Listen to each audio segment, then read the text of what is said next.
Good evening, everybody, and welcome to Psalm at 6 from St Paul's Church, Birkenshaw. I'm Andy, and I'm currently in training to be a reader, or licensed lay minister as it's otherwise known, and I'll be leading Psalm at 6 this evening, giving Karen a well-earned break. I hope you've all been enjoying Psalm at 6 as much as I have, and taken comfort and hope from them during these very difficult and trying times we find ourselves in. The Psalms are wonderful and cover all the range of human emotions, from ecstasy to despair, and so always provide a good place in our Bibles to go to, no matter what we are experiencing in life. The Psalm I've chosen this evening is Psalm 27, which is from the first book of the Psalms, which are divided into 5 books, 1 to 41, 42 to 72, 73 to 89, 90 to 106, and 107 to 150. Psalm 27 has as its title a Psalm of David, which traditionally has implied that David was the author of this psalm, and references within the psalm do fit with his life experience. So Psalm 27, which I'm going to read from the New Revised Standard Version of the Bible. The Lord is my light and my salvation. Whom shall I fear? The Lord is the stronghold of my life. Of whom shall I be afraid? When evildoers assail me to devour my flesh, my adversaries and foes, they shall stumble and fall. Though an army encamp against me, my heart shall not fear.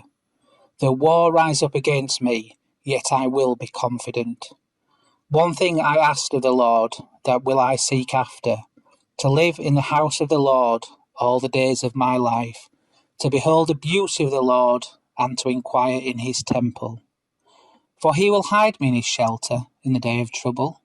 He will conceal me under the cover of his tent. He will set me high on a rock. Now my head is lifted up above my enemies all around me. And I will offer in his tent sacrifices with shouts of joy. I will sing and make melody to the Lord. Hear, O Lord, when I cry aloud. Be gracious to me and answer me. Come, my heart says, seek his face. Your face, Lord, do I seek. Do not hide your face from me. Do not turn your servant away in anger, you who have been my help. Do not cast me off. Do not forsake me, O God of my salvation. If my father and mother forsake me, the Lord will take me up.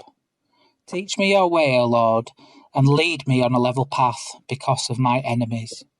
Do not give me up to the will of my adversaries, for false witnesses have risen against me, and they are breathing out violence. I believe that I shall see the goodness of the Lord in the land of the living. Wait for the Lord, be strong, and let your heart take courage. Wait for the Lord. So Psalm 27 there is such a wonderful psalm and one of my favourites. It's one of those psalms that I go back to time and time again. I've seen it given the title of No Need to Fear, which in these unsettling times is rather appropriate and makes this psalm even more relevant for us today.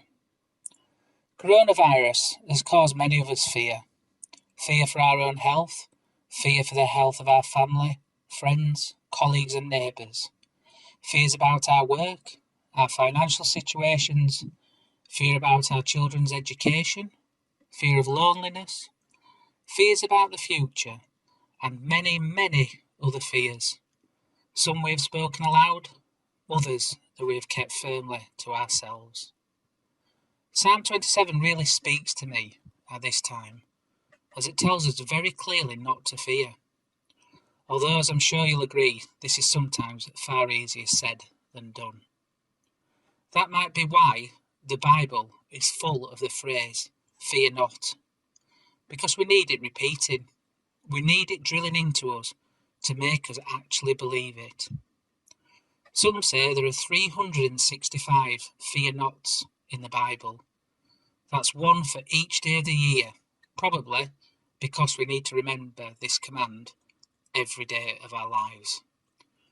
And this psalm tells us not to fear because the living God will give us the strength in our lives to get through anything that we may be going through. We may not see a way through things, but God does. And I think we'll all start to believe the command, fear not, when we come to know God more. The more we get to know him, the more we'll come to trust him and listen more closely to him. If someone we didn't really know, someone we met very occasionally, told us to do something, I think we'd question it. But if someone who we were really close to, our best friend, someone who we knew really cared about us and had our best interests at heart, told us to do something like not to fear, then I think we're much more likely to believe it and actually do it. And with limited things to do during this lockdown, this may just be the time for each of us to get to know God just that little bit more. We could spend some time reading the Bible, watch a Church of England online service, maybe spend some time in prayer, and then we may truly come to believe in what God tells us and live as he intends us to, without fear. So let's end by saying the prayer together that Jesus taught us, the Lord's Prayer.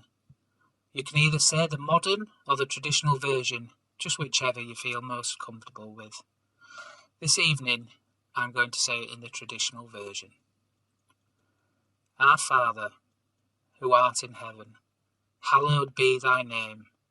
Thy kingdom come, thy will be done, on earth as it is in heaven. Give us this day our daily bread, and forgive us our trespasses, as we forgive those who trespass against us. And lead us not into temptation, but deliver us from evil. For thine is the kingdom, the power and the glory, for ever and ever. Amen. So thank you very much for joining me this evening for Psalm at 6. Take care and stay safe.